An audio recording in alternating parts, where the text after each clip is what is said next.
one of the things we learned that's like a bit contradictory is how the brain really grows. And the way the brain grows, according to Dr. Lillo and his research, is it grows from the bottom up.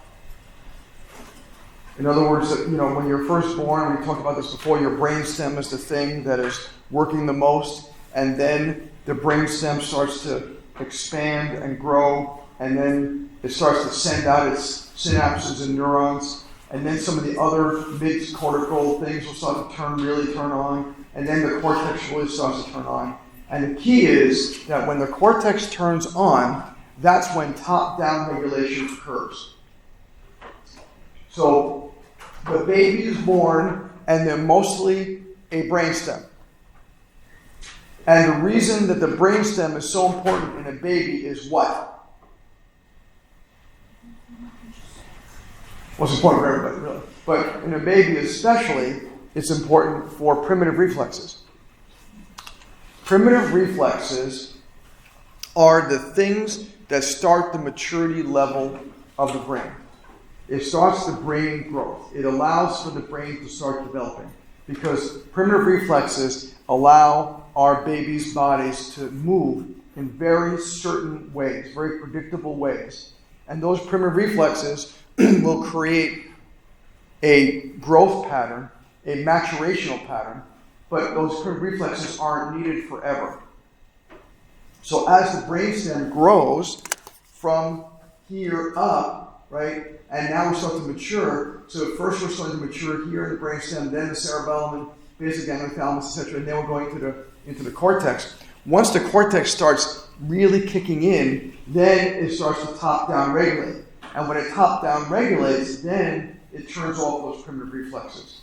That's the whole point of this and how this thing works. So there's a very hierarchical brain development.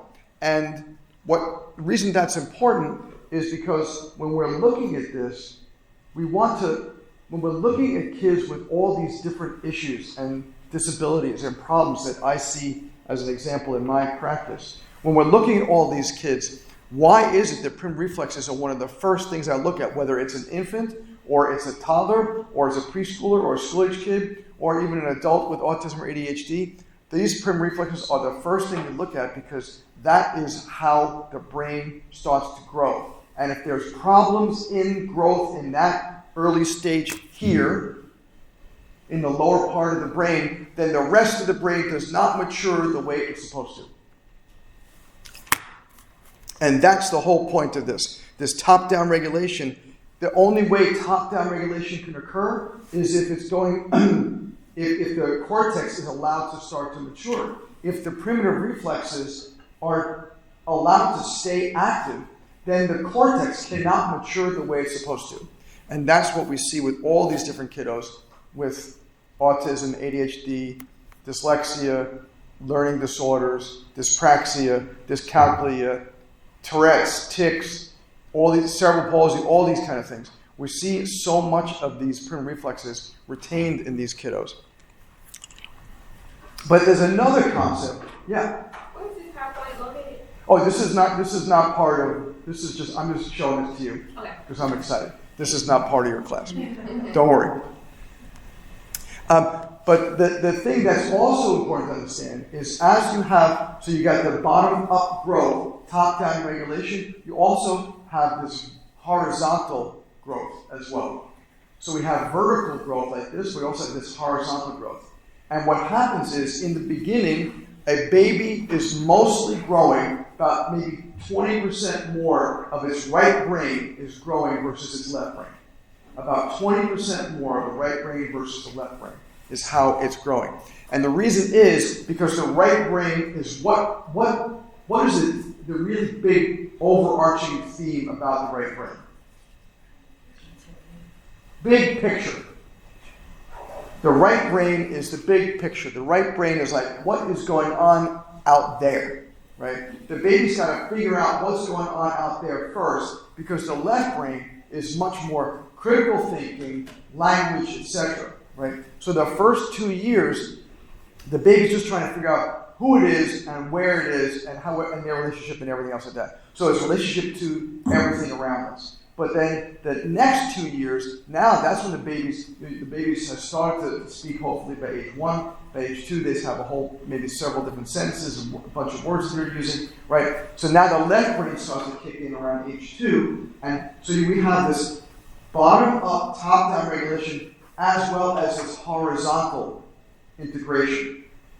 And that is the key thing that I think is really, really different in terms of how a lot of people look at the brain. It's not just one direction. And once again, the problems occur, and the brain is so complex and so specialized, but there is a lot of room for messing up. Our brains are very vulnerable. With increased complexity comes increased vulnerability. So if we have increased vulnerability, now we're having all these other potential issues happening because the brain has to do so much growth outside of the womb, and so many different forces can have happened to it, either as it's growing in the womb or out of it. So the reason I'm bringing all this up is because of these 2 papers that have recently come out. This first one is called Sensing Echoes. And I had never heard about this until I just listened to Dr. Melillo today talking about this. And what this is about is one pediatric researcher was doing research on newborns. And they were doing a test called the ABR test, Auditory Brain Stem Response Test. And what they did is they put a sound into the baby's ear, to the newborn's ear, and they were able to figure out how the baby responds in both ears. And what happened is this researcher looked at the ABR responses on kids who later on developed autism, and as a newborn, they were already having issues responding to sound as a newborn. So that's why this particular paper here might be something that you're going to read about in the future, which is why I'm bringing this up, is this using the ABR test as the earliest marker of neurodevelopmental derailment. So that they can actually test newborns and already see that there's something not right. Already see that there's something that's malfunctioning. Now, this is especially true in kiddos with what we would call like primary autism. In other words, they're already developing in a certain path that's probably going to lead them to autism. We're not talking about regressive autism, which is the autism that occurs in kiddos who were normally developing or relatively neurotypically developing and then has some sort of insult or injury or trauma or something and changed them. So if they had a vaccine injury, if they had a head trauma, God forbid, because of who knows what, if they had some other kind of trauma, that can regress them, right? So we're not; those kids will probably measure normal ABRs. We're also not talking about syndromic autism. Syndromic autism is coming from kids who have like genetic issues. Like a kid with Down syndrome may have autism as well as Down syndrome, but it's because of the issues that are happening chromosomally and genetically. Other kids who've had deletion or duplication syndrome issues might have syndromic autism. So in other words, it's because of their genetic or chromosomal abnormalities. And then the next paper that Dr. Melillo was talking about, which is a huge breakthrough, is that the Journal of Pediatrics asked Dr. Melillo and his science partner, Dr. Lyson, they asked them, we're getting so many different requests for how, what these retained primitive reflexes are. We wanted you guys to do a paper on it. And that's huge to be asked by like a major high-impact journal, to be asked to write a paper for that journal as a recommended author. That's a huge thing. So that's what this paper is here from 2025, a couple of months ago. Evaluating primitive reflexes in early childhood as a potential biomarker for developmental disabilities. So if we're putting this ABR test, which is much more hospital-based, kind of test that none of us at this moment have, and primitive reflexes together, now we have this huge predictor of what's happening with someone.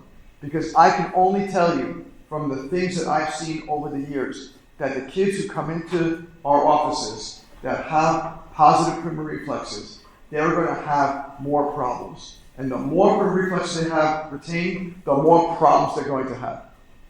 But the cool thing is that when you start adjusting them and you start doing exercises at home and you start reducing these primitive reflexes, now these kids improve to some degree or another. And that's the cool thing. That's the cool thing.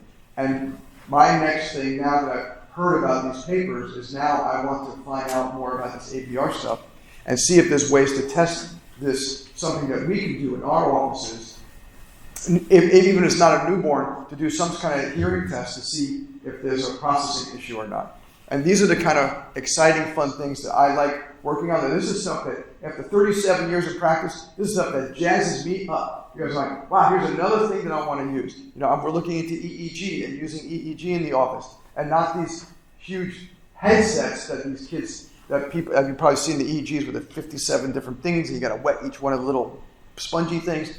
We're not going to do that. We want to use like headbands. We want to use headbands, because now there's headband EEGs, to start measuring these kind of things too, because I'm sure that if we did an EEG on a child with autism when they first came in, and then we started adjusting them and do primitive reflex exercises, I am absolutely convinced that EEG would improve.